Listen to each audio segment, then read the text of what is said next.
జైత్రయాత్ర 22వ రోజు కొనసాగుతోంది. మరి కాసేపట్లో అక్కవరం సభతో ఇది ముగుస్తుంది.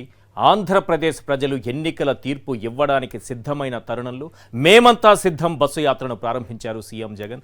సాధారణంగా మనం చూస్తూ ఉంటాం, 5 ఏళ్లు ప్రభుత్వంలో ఉన్నటువంటి ముఖ్యమంత్రి ఎన్నికల సమయంలో కేవలం ప్రచార సభలకు మాత్రమే పరిమితమవుతారు. జనంలోకి వెళ్లి వారి మధ్యనే ఉండి వారితో మమేకమవ్వడానికి సాహసించరు. ప్రభుత్వ వ్యతిరేకత, ప్రజల నిలదీతలు ఎదురవుతాయన్న ఆందోళనలో వారు ఎవరూ కూడా ఇలాంటి యాత్రలు చేయలేదు కూడా. కానీ ఇలాంటి విశ్లేషణలు ఏవైనా ఉంటే ఎవరి విషయంలోనైనా నిజమవుతాయేమో కానీ సీఎం జగన్ విషయంలో మాత్రం అవి వర్తించవు. ఎందుకంటే సాహసాలకు కేర్ ఆఫ్ అడ్రస్ అయిన సీఎం జగన్ తనను ప్రజలు నిండు మనసుతో ఆదరించి అభిమానిస్తారని బలంగా నమ్మి ఈ బస్సు యాత్రను ప్రారంభించారు.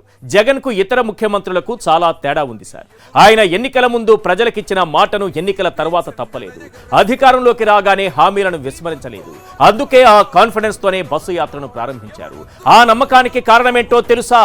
5 ఏళ్లలో తాను అందించినటువంటి అద్భుతమైనటువంటి పాలన, అన్ని వ్యవస్థల్లో, అన్ని రంగాల్లో ఆయన తెచ్చినటువంటి విప్లవాత్మకమైనటువంటి మార్పులు. అవును, నేను మంచి చేశాను. అవును, నేను మార్పు తెచ్చాను. అవును, నేను అభివృద్ధి చేశాను అని బలంగా నమ్మారు కాబట్టే జనంలోకి వెళ్లారు. Very simple. ఇలా చెప్పగలిగినటువంటి నాయకుడు, ఇంత ఆత్మవిశ్వాసంతో ప్రజల మధ్యలోకి వెళ్ళగలిగినటువంటి నాయకుడు ఈ దేశంలో ఎవరైనా ఉన్నారా అంటే ఒక్క జగన్మోహన్ రెడ్డి గారు తప్ప మరెవ్వరూ మనకు కనిపించరు. ఎస్, నేను మంచి చేశాను. ఎస్, మార్పు తెచ్చాను. ఎస్, అభివృద్ధి చేశాను అని బలంగా ఆయన నమ్మారు. ఆయన నమ్మకాన్ని జనం వమ్ము చేయలేదు.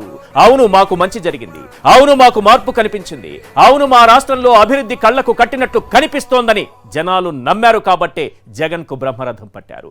రాష్ట్రంలో రీసౌండ్ వచ్చేలా జయహో జగన్ అంటూ నినదించారు. బస్సు యాత్ర సాగినంత దూరం ఆయా ప్రాంతాల ప్రజలు అడుగడుగునా హారతులు పట్టారు. తమ అభిమానం చాటుకున్నారు. మళ్ళీ నువ్వే రావాలి అంటూ స్పష్టమైన సంకేతాలు అందించారు. ఈ బస్సు యాత్రను అడ్డుకునేందుకు ఎన్నో కుట్రలు, మరెన్నో కుతంత్రాలు.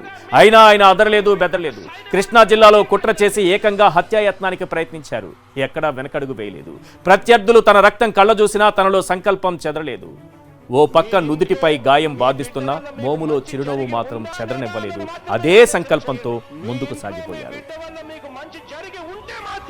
మీ బిడ్డకు సైనికులుగా మీరే నిలవండి అని చెప్పి సందర్భంగా కోరుతా ఉన్నా. ఇచ్చిన మాట తప్పితే ఓటు మీ యుద్ధని చెప్పిన దమ్మున్నడు జగను. చెప్పిన మాట చెప్పినట్టుగా చేసిన మా రాజన్న కొడుకుర జగను. ఏ కష్టం రావద్దని పేద గుండెకు